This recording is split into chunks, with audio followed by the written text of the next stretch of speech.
കേരളം എന്ന പേര് കൊണ്ട് തന്നെ നമ്മളെല്ലാം മനസ്സിനകത്ത് ഒരു വല്ലാത്ത ആവേശമുണ്ട്. ഇപ്പോൾ പറയുന്നത് ദൈവത്തിൻ്റെ സ്വന്തം നാടാണ്. ദൈവത്തിൻ്റെ സ്വന്തം നാട് എന്ന പേര് ഇപ്പം കേരളീയരുടെ മനസ്സിനകത്ത് ഏറെ കടന്നു വന്നിട്ടുണ്ട്. ലോകത്തിൻ്റെ എല്ലാ ഭാഗത്തുള്ള ആളുകൾ പറയുന്നത് ദൈവത്തിൻ്റെ സ്വന്തം നാടാണ്. ഈ കേരളം എന്ന നാട് ഇപ്പോൾ കാണുന്ന ഈ കേരളത്തെ ഇങ്ങനെ ആയി എന്നതിനെപ്പറ്റി നമ്മൾ ആലോചിക്കാറുണ്ടോ? പലപ്പോഴും ആലോചിക്കാറില്ല. കടമ്മനിട്ട കവിതയിലുണ്ട്, പ്രധാനപ്പെട്ട വരിയാണ്, നിങ്ങൾ ഓർക്കുക നിങ്ങൾ എങ്ങനെ നിങ്ങളായെന്ന്. ഈ കേരളത്തിൻ്റെ പഴയ കഥയെക്കുറിച്ച് എനിക്കറിയില്ല. എന്നെപ്പോലുള്ള ആളുകൾ ജനിച്ചതിന് ശേഷമുള്ള കേരളത്തിൻ്റെ ചിത്രം അറിയാലോ. നമ്മുടെ നാട്ടിൽ തിരുവിതാംകൂർ, കൊച്ചി, മലബാർ മൂന്നാണ്. ഈ മലബാറിൻ്റെ പൂർണ്ണമായ ചിത്രം ഇപ്പം ഞാനൊന്ന് വരച്ച് കാണിച്ചാൽ കാസർഗോഡ് ജില്ല, കണ്ണൂർ ജില്ല, കോഴിക്കോട് ജില്ല, വയനാട് ജില്ലയിൽ മാനന്തവാടി കഴിഞ്ഞ് പനമരം വരെയുള്ള സ്ഥലങ്ങൾ, പാലക്കാട് ജില്ല, മലപ്പുറം ജില്ല, തൃശ്ശൂർ ജില്ലയുടെ ഒരതിർത്തി വരെ ഇത്രയും ചേർന്ന വിശാലമായ മലബാറായി. ആ മലബാറിന് പഴയ കാലത്തിട്ട പേരാണ് ബ്രിട്ടീഷ് മലബാർ എന്ന്. കാരണം ബ്രിട്ടീഷ് ആധിപത്യത്തിന് കീഴിലാണല്ലോ. തിരുവിതാംകൂറിലുള്ളത് അവിടെയില്ല, അവിടെയുള്ളത് ഇവിടെയില്ല. അവിടെ ബ്രിട്ടീഷുകാരുടെ നേരിട്ട് ഭരണമാണ്. ആ ബ്രിട്ടീഷ് മലബാറിലാണ് ഒരുപാട് ജന്മിമാരുണ്ടായിരുന്നു, സർവാധികാരികളായ ജന്മിമാർ. അവർക്ക് നിയമം എന്നതെല്ലാം ജന്മിമാർക്ക് തീരെഴുതി കൊടുത്ത പോലെ. നിയമവും നീതിയും എല്ലാം അവരുടെ കയ്യിലാണ്. അവർ തീരുമാനിക്കുക നടപ്പിലാവും. കാരണം അവർ ബ്രിട്ടീഷുകാരുടെ ആശ്രിത വത്സലന്മാരാണ്. എന്താ കേസ്? അപ്പം അങ്ങനെയുള്ള നാട്ടിൽ ജന്മിമാർക്കെതിരായി സംസാരിക്കാൻ ആളേ ഇല്ല. ആ ഘട്ടത്തിലാണ് കോൺഗ്രസ് സോഷ്യലിസ്റ്റ് പാർട്ടി ഇങ്ങനെ പ്രവർത്തനം നടത്തിക്കൊണ്ടിരിക്കുകയല്ല ഒരുപാട് ചെറുപ്പക്കാർ. ആ ചെറുപ്പക്കാർ ദേശീയ പ്രസ്ഥാനത്തിൻ്റെ ഭാഗമായി ഇവിടെ പ്രവർത്തിക്കുന്ന കോൺഗ്രസ്സുകാർ. അന്നത്തെ കോൺഗ്രസ്സുകാർ ഇന്നത്തെ കോൺഗ്രസ്സുകാരെ പോലല്ല. ആ കോൺഗ്രസ്സുകാരെ കുറിച്ച് പറയുന്നത് ഞായറാഴ്ച കോൺഗ്രസ് എന്നാണ്. മിക്കവാറും അധ്യാപകന്മാരാണ് ഇതിനെല്ലാം നാട്ടിലുള്ള ചില പ്രമാണിമാർ. അതാ കോൺഗ്രസ് എന്ന് പറയുന്ന പ്രസ്ഥാനത്തിൻ്റെ ഭാഗമായ ഒരുപാട് ആളുകൾ ഉണ്ടായിരുന്നു. പക്ഷെ അവർക്കെല്ലാം കോൺഗ്രസ് എന്ന് പറഞ്ഞാൽ ഒരു സമാധാനത്തിൻ്റെയും സൗഹൃദത്തിൻ്റെയും സംഘടനയാണ് എന്നുള്ളൊരു ബോധം മാത്രമേ ഉള്ളൂ. ആ ഘട്ടത്തിലാണ് കോൺഗ്രസ് സോഷ്യലിസ്റ്റ് പാർട്ടി എന്ന പ്രസ്ഥാനം വരുന്നത്.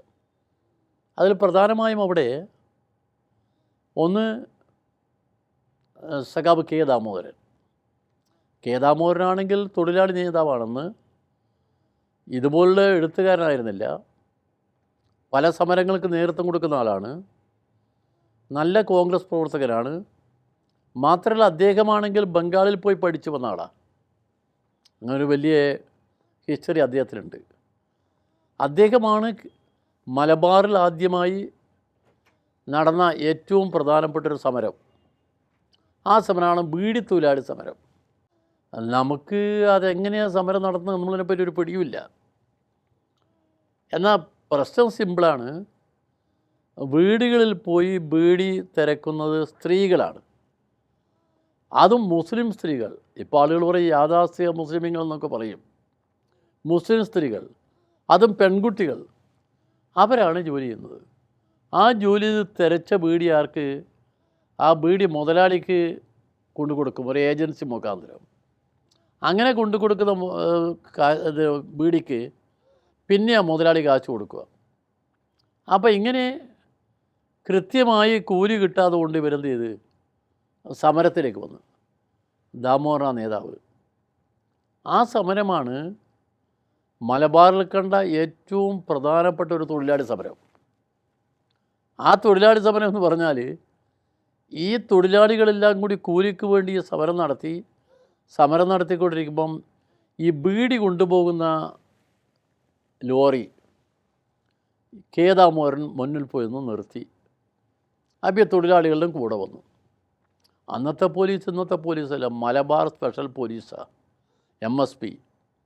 അവർ വന്നങ്ങ് ചാടി ഇറങ്ങി അല്ല അടിച്ചോടിക്കാൻ. ദാമോദരൻ പറഞ്ഞു, ഒച്ചത്തിൽ ശബ്ദത്തിൽ പറഞ്ഞു, നിർത്തുമോ, അടിക്കരുത്, മനുഷ്യരാണ്. അപ്പോൾ ഇവരെന്തോ നിന്ന് അവിടെ വെച്ച് ദാമോദരൻ ഒരു പ്രസംഗം. ആ പ്രസംഗത്തിനിടയ്ക്ക് തന്നെ ഇവർ എസ് ഐ വന്നിട്ട്, പക്ഷേ ദാമോദരനൊന്നും കാര്യമാക്കിയില്ല. ആ പ്രസംഗത്തിന് ശേഷമാണ് വണ്ടി എടുക്കാൻ വേണ്ടി ഇവർ ബലം പ്രയോഗിച്ചെടുക്കാൻ ശ്രമിക്കുമ്പോൾ ദാമോദരൻ പറഞ്ഞു, അങ്ങനെ കൊണ്ടുപോകാൻ പറ്റില്ല, നിങ്ങൾക്ക് നമ്മളെ മാറ്റിയിട്ട് ഇവിടെ എടുക്കാമെന്ന്. അങ്ങനെ എല്ലാ തൊഴിലാളികളെയും അറസ്റ്റ് ചെയ്യുമെന്ന് പറഞ്ഞു. ദാമോദരൻ പറഞ്ഞു, അത് വേണ്ട, എല്ലാവരെയും മാറ്റിക്കോ, പക്ഷേ എന്നെ അറസ്റ്റ് ചെയ്താൽ മതി. അവസാനം ഈ തൊഴിലാളികൾ മാറുന്നില്ല. മലബാർ സ്പെഷ്യൽ പോലീസിൻ്റെ കമാൻഡൻ്റ് വന്നിട്ട് പറഞ്ഞു, മിസ്റ്റർ ദാമോദരൻ, നമ്മളൊന്ന് ഹെൽപ്പ് ചെയ്യ്, ഇവരൊന്ന് കൊണ്ടുപോകാൻ. ആ സമരം ചരിത്രപ്രസിദ്ധമായ സമരമാണ്. പോലീസ് കൂടി സഹായിച്ച അവസാനം ആ സമരത്തിൽ മുതലാളിനെ കൊണ്ട് കൊടുക്കാനുള്ള കാശ് കൊടുപ്പിച്ച് തൽക്കാലം സമരം നിന്നു. അത് മലബാർ നടന്ന ആദ്യത്തെ ഒരു പ്രധാന സമരമാണ്. ഇങ്ങനെ സമരങ്ങൾ, തൊഴിലാളി സമരങ്ങൾ ചിലയിടത്തൊക്കെ നടക്കുന്നുണ്ട്, പക്ഷെ സംഘടിതമായി ഒരു പ്രസ്ഥാനമായി വന്നില്ല. തലശ്ശേരിയിൽ അറിയാം, നിങ്ങൾക്കൊരു ബീഡി തൊഴിലാളി രൂപീകരിച്ചു. അത് SNDP ബീഡി തൊഴിലാളി യൂണിയനാണ്. അതിന് പ്രസിഡൻ്റായത് നമ്മുടെ സുപ്രീം കോടതിയിലെ ജഡ്ജായിരുന്ന ജസ്റ്റിസ് VR കൃഷ്ണയ്യർ, സഖാബ് NE ബാലറാം സെക്രട്ടറി. അത് വളരെ പ്രസിദ്ധമായ യൂണിയനായിരുന്നു. അത് തൊഴിലാളി യൂണിയൻ, ബീഡി തൊഴിലാളി യൂണിയൻ. ബാലറാം അതിനുശേഷം പഠിക്കാൻ വേണ്ടി പോയി. അദ്ദേഹം സംസ്കൃതം പഠിക്കാൻ വേണ്ടി പോയി. അങ്ങനെ ഇവിടെ കുറേ പ്രവർത്തകന്മാരൊക്കെ ഓരോ സ്ഥലത്തും അവകാശങ്ങളുള്ള പോരാട്ടത്തിന് മുന്നിൽ നിന്നുകൊണ്ടിരിക്കുന്ന കാലത്താണ് മലബാറിൽ, കണ്ണൂർ ജില്ലയിലെ ഏറ്റവും പ്രധാനപ്പെട്ട സമരകേന്ദ്രങ്ങളായി മാറുന്നത് ഈ ഗ്രാമപ്രദേശങ്ങളാണ്. ആ ഗ്രാമപ്രദേശങ്ങളിലാണ് മിക്കവാറും എല്ലാ ജമ്മിമാരുടെയും പ്രധാനപ്പെട്ട കേന്ദ്രങ്ങൾ. അതിൽ കരക്കാട്ടിടം നായനാർ എന്ന് പറയുന്നൊരു വലിയ ജമ്മിയുണ്ട്, കൂടാടി യശമാൻ എന്ന് പറയുന്ന വലിയ ജമ്മിയുണ്ട്, വേങ്ങയിൽ നായനാർ എന്ന് പറയുന്നൊരു ജമ്മിയുണ്ട്. ഈ ജമ്മിപ്രമാണിമാരുടെ കേന്ദ്രങ്ങളാണ് അവിടെയെല്ലാം. ആ ജമ്മിപ്രമാണിമാർക്ക് എതിരായി സംസാരിക്കാൻ ആരുമില്ല. സംസാരിച്ചാൽ കരക്കാട്ടിടം നായനാർക്കെതിരെ ആരെങ്കിലും പോയി സംസാരിച്ചാൽ അവനെ കയ്യും കാലും പിടിച്ച് വരിഞ്ഞു കെട്ടി കൊണ്ടുപോയി, അദ്ദേഹത്തിന് സ്വന്തമായി കഴുമരമുണ്ട്, തൂക്കുമരം, അതിൽ കൊണ്ട് തൂക്കിക്കൊല്ലും. തൂക്കിക്കൊന്നിട്ട് കയററുത്ത് കൊണ്ടുപോയി വളവട്ടണം പുഴയിലേക്ക് നേരെ ബോഡി പോവും. പിന്നെ ആർക്കും ബോഡി കിട്ടില്ല. ഇത്രമാത്രം മനുഷ്യർ കേട്ടാൽ വിശ്വസിക്കാൻ കഴിയാത്ത രീതിയിൽ ക്രൂരത, അതൊക്കെ നടവാണിയ ഒരു കാലമായിരുന്നു അന്ന്. ജിമ്മിമാർക്കെതിരായ സംസാരിക്കും. അങ്ങനെ ഘട്ടത്തിലാണ് ആദ്യമായി 1935 നണിയൂർ ഗ്രാമത്തിൽ വെച്ച് ഒരു കർഷക സംഘം രൂപീകരിക്കുന്നു. ആ കർഷക സംഘമാണ് കിസാൻ സംഘം എന്ന്, നണിയൂർ കിസാൻ സംഘം. അതിൻ്റെ 2 നേതാക്കന്മാർ, ഒന്ന് ഭാരതീയനാണ്, ഒന്ന് കേരളീയനാണ്. അത് 36 കിസാൻ സഭ, ഓൾ ഇന്ത്യ കിസാൻ സഭ രൂപീകരിക്കുന്നത്. ഇത് 35 ഒരു വർഷം മുമ്പാണ്. ഇത് രൂപീകരിക്കാൻ കാരണം സഖാവ് പി കൃഷ്ണപിള്ള രഹസ്യമായി ഈ പ്രദേശങ്ങളിലെല്ലാം സഞ്ചരിക്കുന്നുണ്ട്. ആ സഞ്ചാരത്തിനിടയിലാണ് അദ്ദേഹം ഓരോ സ്ഥലത്തും നിന്ന് നല്ല ചെറുപ്പക്കാരെ കൊണ്ടുവരും, ധീരതയുള്ള ചെറുപ്പക്കാരെ. ആ ചെറുപ്പക്കാരെയാണ് ജമ്മിമാർക്കെതിരായി സംസാരിക്കാനും സംഘമുണ്ടാക്കാനും നിയോഗിക്കുന്നത്. ആ കൂട്ടത്തിൽപ്പെട്ടവരാണ് ഭാരതീയനും കേരളീയനും. കേരളീയം എന്ന് പറഞ്ഞാൽ പിന്നെ കേരളീയെന്ന് പേരല്ല, പോലീസ് പിടിച്ച അടികൊള്ളും എന്തോടെ പേരും ചോദിച്ചപ്പം ഞാൻ കേരളീയനാണെന്ന് പറഞ്ഞു. അതാണ് അപ്പു എന്ന് പറയുന്ന കേരളീയൻ. മറ്റേ ഭാരതീയനും വിശ്വവും അപ്പും, ഈ 2 പേര് ധീരന്മാരായ ചെറുപ്പക്കാരായിരുന്നു. അപ്പം അങ്ങനെ നിരവധി സമരങ്ങൾ നാട്ടിലെ എല്ലാ ഭാഗത്തും ജമ്മിമാർക്കെതിരായി പിന്നെ തുടങ്ങി. അതിനൊരു സന്ദർഭം ഉണ്ടായത് കൃഷ്ണപ്പിള്ളിയുടെ വരക. കൃഷ്ണപ്പിള്ള ഓരോ സ്ഥലത്തും ചെന്ന് ഓരോ ചെറുപ്പക്കാരനെയും കണ്ടുപിടിച്ച് അവനെ പ്രസ്ഥാനത്തിന് കൂടെ നിർത്തും. അത് നമ്മളെ കോഴിക്കോട്ടെ കുമാരമാഷ് ഒരിക്കൽ പറഞ്ഞിരുന്നു. അദ്ദേഹം കൃഷ്ണപ്പിള്ളിയെ കണ്ട കാര്യം, കൃഷ്ണപ്പിള്ള കണ്ടതിന് ശേഷം കുമാരമാഷോട് ഇങ്ങനെ പറഞ്ഞുകൊണ്ടിരിക്കുമ്പോൾ കുമാരമാഷ കയ്യിലുണ്ടായിരുന്ന ഒരു പുസ്തകം, ആശാൻ്റെ ഏറ്റവും പ്രസിദ്ധമായ പുസ്തകം അദ്ദേഹത്തിൻ്റെ കയ്യിലുണ്ടായിരുന്നത്. അപ്പോൾ ഈ പുസ്തകം എന്താണ്? അതൊരു കവിതാ പുസ്തകമാണ്.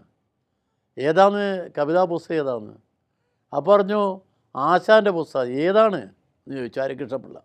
അപ്പോൾ കൃഷ്ണപിള്ള ഒരു നേതാവ് എന്നല്ലാതെ അദ്ദേഹം ഇങ്ങനെ ഒരു വായനക്കാരനാണെന്നൊന്നും അദ്ദേഹം ധരിച്ചിരുന്നില്ല. ആശാൻ്റെ ലീലയായിരുന്നു കയ്യിലുണ്ടായിരുന്നത്. അപ്പോൾ ലീലയെക്കുറിച്ച് ചോദിച്ചു, കാവ്യത്തെക്കുറിച്ച് സംസാരിച്ചു. അങ്ങനെ സംസാരിച്ച് വരുമ്പോഴേക്ക് രണ്ടുപേരും തമ്മിൽ നല്ല സുഹൃത്തുക്കളായി. ആ ബന്ധമാണ് പിന്നെ ഒരു സൗഹൃദ ബന്ധമായി പ്രസ്ഥാനത്തിൻ്റെ ഭാഗമായി വളർന്നു വരുന്നത്. അങ്ങനെ നിരവധി ചെറുപ്പക്കാരെ അവരുടെ കഴിവുകൾ ശരിക്കും മനസ്സിലാക്കി അവരെ പ്രസ്ഥാനത്തിൻ്റെ ഭാഗമാക്കി മാറ്റുന്നതിന് വേണ്ടി ഏറ്റവും നന്നായി പരിശ്രമിച്ച ഒരു നേതാവാണ് കൃഷ്ണപിള്ള. കൃഷ്ണപിള്ള അങ്ങനെ എല്ലാവരെയും സംഘടിപ്പിച്ച് കൊണ്ടുവന്നു. അങ്ങനെയാണ് 1939 പാറപ്പുറത്ത് പാർട്ടി രൂപീകരിക്കുന്നത്.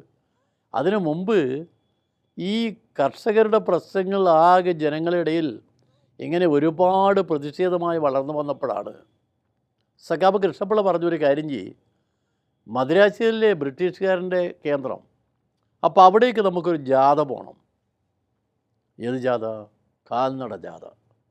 കാരണം അന്ന് നമ്മളെപ്പോലെ ഇതുപോലുള്ള വാഹനങ്ങളും അതിനുള്ള സൗകര്യവും പൈസയൊന്നുമില്ലല്ലോ. പൈസ കിട്ടാനുള്ള വഴിയുമില്ല, ആരുടെ നിന്നും പൈസ കടം വാങ്ങാനുമില്ല. അപ്പോൾ കൃഷ്ണപിള്ള പറഞ്ഞൊരു കാര്യം ചെയ്യും, നമുക്കൊരു ജാഥ പോവാം നടന്നുകൊണ്ട് മദ്രാസിയിലേക്ക്. എങ്ങനെ റൂട്ട് കൃഷ്ണപിള്ള ഏതാണ്ട് വരച്ച് കാണിച്ചു. ആ റൂട്ട് അനുസരിച്ചൊരു ജാഥ പോകണം. ആരാ ജാഥ കൊണ്ടുപോകുക, ആരാ നയിക്കുക? അത് നമ്മൾ ഗോപാലൻ നയിക്കട്ടെ, AK ഗോപാലൻ. അതാണ് 1936 ചരിത്രപ്രസിദ്ധമായ കർഷക സംഘം നയിച്ച, കമ്മ്യൂണിസ്റ്റ് പാർട്ടിയുടെ ചുമതലയിൽ നയിച്ച ഏറ്റവും പ്രധാനപ്പെട്ട മലബാറിൽ നിന്ന് മദുരാശിയിലേക്ക് പോയ പട്ടിണി ജാഥ.